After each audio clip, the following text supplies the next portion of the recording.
Super 8-এ যাওয়ার জন্য দারুণ একটা সমীকরণ মেলাতে ব্যস্ত ছিল বাংলাদেশ ক্রিকেট দল, আর সেটা পূর্ণ হলো নেপালের বিপক্ষে ম্যাচ দিয়েই। এই ম্যাচটিতে অন্যতম উল্লেখযোগ্য বোলার হিসাবে দলের জয়ের জন্য অবদান রেখেছেন তানজিদ হাসান সাকিব। তিনি ম্যাচ শেষে এমন কিছু বলেছেন যেটা ক্রিকেট ভক্তদের মনে ছুঁয়ে গেছে ভালোবাসার প্রতিদান। টি-20 বিশ্বকাপ দলে ডাক পাওয়ার পর অনেক কথাই হয়েছিল তানজিম হাসান সাকিবকে নিয়ে, অথচ মাঠের পারফরম্যান্সের সমালোচনাকারীদের জবাব দিচ্ছেন টাইগার এ পেসার। বিশ্বকাপের শুরু থেকেই বল হাতে দুর্দান্ত করেছেন তিনি। আজ সোমবার নেপালের বিপক্ষেও দলের সেরা বোলার ছিলেন তানজিদ হাসান সাকিব। শুধু তাই নয়, দলটির হয়ে ম্যান অব দ্য ম্যাচের পুরস্কার উঠেছে তার হাতেই।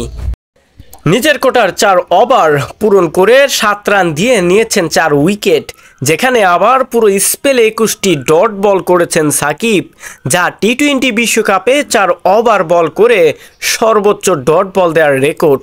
ম্যাচ শেষে সাকিব জানালেন নিজের পরিকল্পনা মাফিক বল করেই সফল হয়েছেন তিনি। সাকিব বলেন, আমরা সব কিছু স্বাভাবিক রাখতে চেয়েছিলাম, আতঙ্কিত না হয়ে ভালো জায়গাতে বল করার চেষ্টা করেছি। আমরা এই স্কোর 106 রান নিয়ে আসলে মোকাবেলাটা করাও অনেক বড় একটা চ্যালেঞ্জ। ডিফেন্স করা নিয়ে আত্মবিশ্বাসী ছিলাম। এই বোলিং আক্রমণ অসাধারণ, সবাই ভালো বল করেছে, তাই তো আমাদের দলটা জয় পেয়েছে। নেপালের বিপক্ষে প্রথমে আমাদের ব্যাটিং বিপর্যয়ের দিকে তাকালে আসলে নিজেদেরকে আর মাঠের খেলায় খুব একটা মনোযোগ দিতেই ব্যর্থ হচ্ছিলাম বারবার।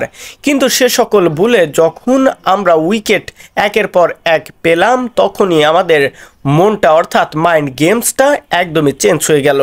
সেখান থেকে হয়তোবা ম্যাচটা জয়ের জন্য যেটা করা দরকার ছিল সেটাই হয়েছে, আর জয়টাও আমাদের দখলে এসেছে।